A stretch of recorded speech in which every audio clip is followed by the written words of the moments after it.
Tama, Mary, yan, no? Okay. So, ganito yan. Pag sinasabi nating remainder theorem, ginagamit natin ito kung hinahanap lang natin is remainder. Okay?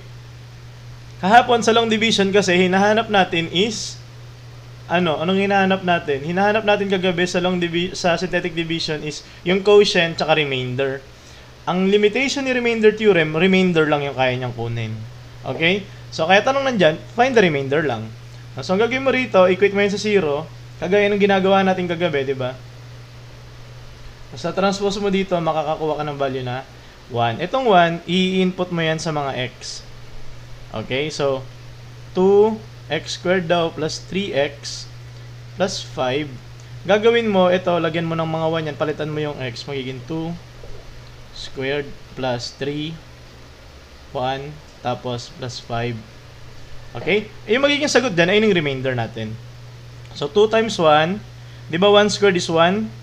So, times